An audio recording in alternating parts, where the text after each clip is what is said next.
I've been working for the British Council with the Change Collective and Lyrix Organix to deliver a programme called A Sonnet for Africa.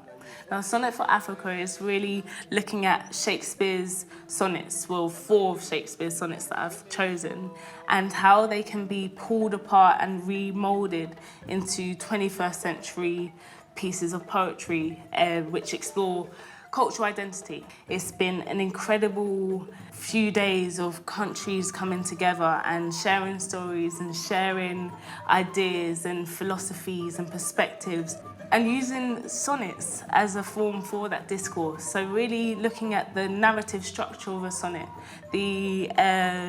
how it opens with an idea and presents an idea, and then how it expands that idea and becomes more specific, the twist, and then a resolution.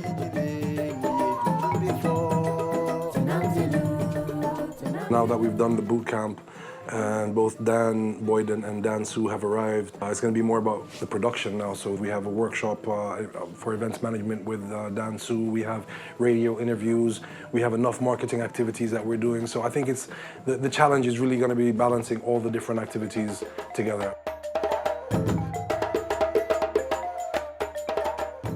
That's the great part about this workshop, that it was very diverse. Right now, it's the second time for us to work with people from Ethiopia and from South Sudan. South Sudan, especially, is Sudan. And you guys and guys from other places that also look diverse, and it's a beautiful experience. For now, Shakespeare means something to me. I didn't figure it out yet because I just learned about him. I know Shakespeare, I know who is he, but I've never really interacted with his work or something like that, like, to be honest. So after this workshop, I'll really figure it out.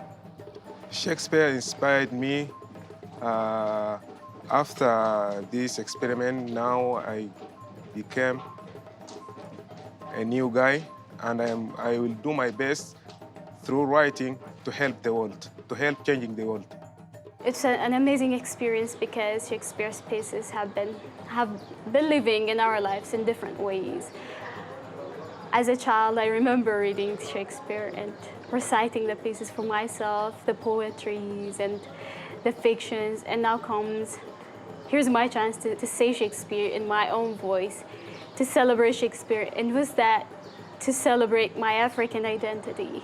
Relationships among countries, among Sudan and Ethiopia, and what common things we have and what we have to learn from one another. Here comes our voices, just like a cloud.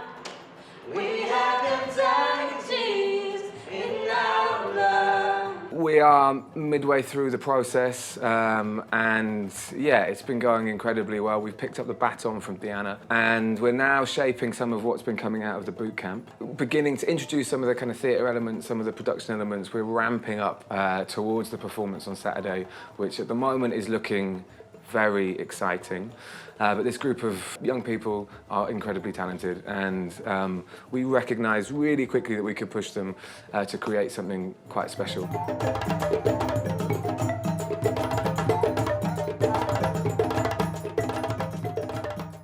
Just over my shoulder, they're doing the very final preparations of this epic show that's going to kind of uncover sonnets and explore the Horn of Africa in incredible, poetic, artistic ways. And yeah, it's actually happening. I can't quite believe it. It's been an incredible, wonderful journey, and we're going to present it to about 1,000 people. So here we go.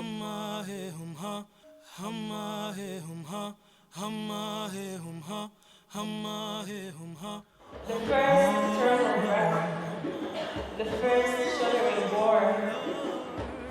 And see and feel again. How strange it all seems.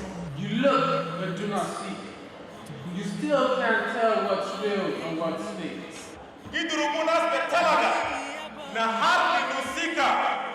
I wake up every morning to put on the mask of the day and lead your eyes to what you see. To give us a hand, we need your hand. Give us your will to rise again.